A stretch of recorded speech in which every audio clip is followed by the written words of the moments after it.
31 mars 2025, date à laquelle TikTok Shop devrait ouvrir officiellement en France.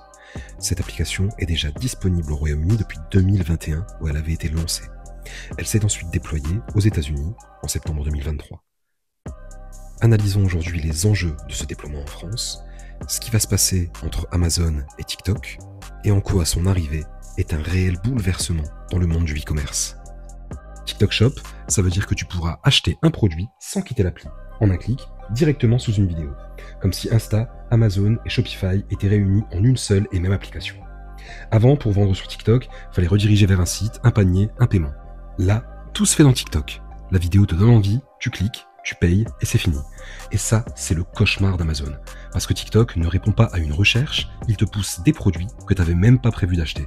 C'est ce qu'on appelle un achat d'impulsion. Et ça, c'est ultra puissant. Tu cliques et tu achètes sans vraiment réfléchir parce que tu as trouvé ça attirant sur le moment. Et TikTok est la plateforme parfaite pour les achats d'impulsion car les vidéos courtes captent l'attention et déclenchent des émotions immédiates. L'algorithme montre des produits qui correspondent pile au goût de l'utilisateur, ce qui augmente immédiatement les tentations. Et avec TikTok Shop intégré, on peut acheter en un clic, sans quitter l'app. Tout est fait pour transformer une envie soudaine en achat instantané.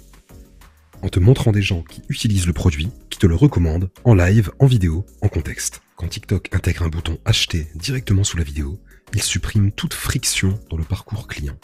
Plus besoin d'ouvrir un site externe, de créer un compte, de chercher le produit ailleurs. En marketing, on appelle ça un parcours fluide. Moins il y a d'étapes entre l'envie et l'achat, plus la conversion est forte. Psychologiquement, ça joue sur l'instantanéité. L'utilisateur voit une vidéo qui lui plaît, il est déjà dans une émotion positive. Un clic va suffire pour l'acheter. Amazon l'a déjà bien compris depuis longtemps avec sa fonctionnalité acheter en un clic. Intéressons-nous maintenant aux conséquences pour Amazon. Il est actuellement le géant du e-commerce et l'arrivée de TikTok Shop représente une concurrence sérieuse pour Amazon. Par exemple, lors du Black Friday en 2024, TikTok Shop avait généré 100 millions de dollars de ventes en une seule journée aux États-Unis, triplant ainsi les chiffres de l'année précédente. Cette montée en puissance pousse Amazon à revoir complètement ses stratégies pour tenter de maintenir sa position dominante. Nous sommes peut-être à l'aube de partenariats stratégiques entre Amazon et des grandes marques, ou une refonte complète des sites et applications d'Amazon en vue de rendre l'expérience plus globale et plus immersive pour le consommateur.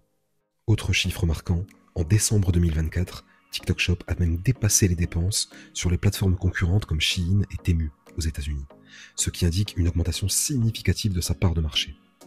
Bien que de nombreux chiffres ne sont pas encore rendus publics, ces expansions et succès commerciaux suggèrent une croissance rapide et une concurrence accrue pour tous les acteurs établis du e-commerce. Les cartes sont clairement redistribuées et Amazon va devoir tirer son épingle du jeu. Et pour cause, Amazon, lui, attend que tu tapes ce que tu veux. TikTok te le montre avant même que tu y penses. C'est plus qu'une plateforme, c'est une machine à déclencher l'envie. Ce n'est plus la demande, donc le consommateur, qui recherche son offre, c'est plutôt l'offre qui vient directement aux yeux du consommateur et à portée de clic. On peut aussi citer l'exemple de Douyin, l'équivalent chinois de TikTok, qui a révolutionné le paysage du commerce en ligne en Chine en intégrant des fonctionnalités d'achat directement dans l'application. Tous ces dispositifs portent même un nom, c'est ce qu'on appelle le social commerce, ce qui permet aux utilisateurs de découvrir et d'acheter des produits sans quitter une plateforme. En 2022, les ventes sur Douyin ont plus que triplé et ont atteint plus de 10 milliards de produits vendus, soit une augmentation de 320% par rapport à l'année dernière. La menace est réelle et sérieuse et nul ne sait, à l'heure actuelle, qui gagnera cette course du e-commerce. Abonne-toi pour plus de vidéos sur le business, sur l'innovation. Et si tu veux en savoir plus, mon livre Stratégie commerciale et marketing est en ligne et disponible sur Amazon. Tu peux retrouver le lien sur ma page d'accueil.